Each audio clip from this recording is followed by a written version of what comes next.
বিশ্বব্যাপী খাদ্য উৎপাদন কমে যাওয়া এবং ডলারের দামে অবমূল্যায়নের কারণে দেশের খাদ্যশস্য আমদানিতে বরাদ্দ বাড়াচ্ছে সরকার। আগামী 2024-25 অর্থ বছরে খাদ্যশস্য আমদানিতে বরাদ্দ বাড়ছে প্রায় 34%। খাদ্য নিরাপত্তায় প্রয়োজনীয় তহবিল নিশ্চিত করার অংশ হিসাবে নেওয়া হচ্ছে এই উদ্যোগ। কম্প্যাক্ট ভ্যাট সিস্টেম ডেভেলপমেন্ট, দ্রব্যমূল্য হ্রাস ও ভবিষ্যৎ ভ্যাট দায়মুক্ত থাকার মূলমন্ত্র। ভ্যাট দায়মুক্ত থেকে লাভজনক ব্যবসা পরিচালনার বিশ্বস্ত সহযোগী দ্য রিয়েল কনসালটেশন। স্বচ্ছ ভ্যাট আইনে দক্ষ ন্যায্য ভ্যাট প্রদানে। তবে দেশের ভেতর থেকে খাদ্য সংগ্রহ বাবদ আগামী বাজেটে বরাদ্দ 18% কমানো হচ্ছে।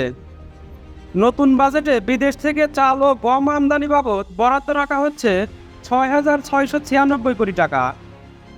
চলতি অর্থবছর এ খাতে বরাদ্দ রাখা হয় 4,990 কোটি টাকা। অর্থাৎ আগামী অর্থবছরে এ খাতে বরাদ্দ বাড়ছে 1,623 কোটি টাকা বা 34.18%। আগামী অর্থবছরে বিদেশ থেকে 3,862 কোটি টাকার চাল আমদানির লক্ষ্যমাত্রা নির্ধারণ করেছে। চলতি অর্থবছরের মূল বাজেটে এ খাতে বরাদ্দ হয়েছে 2,592 কোটি টাকা। অন্যদিকে বিদেশ থেকে আগামী অর্থবছরে গম আমদানিতে 2,834 কোটি টাকা বরাদ্দ রাখা হচ্ছে।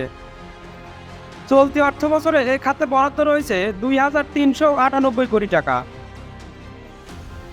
এদিকে দেশের অভ্যন্তর থেকে চাল কেনার জন্য 2024-25 অর্থ বছরে 7,441 কোটি টাকার বরাদ্দ রাখা হচ্ছে।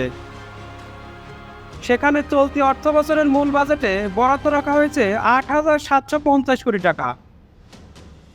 আর আগামী অর্থ বছরে দেশের ভেতর থেকে গম সংগ্রহ বাবদ নামমাত্র 36 কোটি টাকা রাখা হচ্ছে। যেখানে চলতি অর্থ বছরের বাজেটে এ খাতে বরাদ্দ রয়েছে 350 কোটি টাকা। অর্থাৎ চাল ও গমের অভ্যন্তরীণ সংগ্রহের বরাদ্দ কমানো হচ্ছে 623 কোটি টাকা।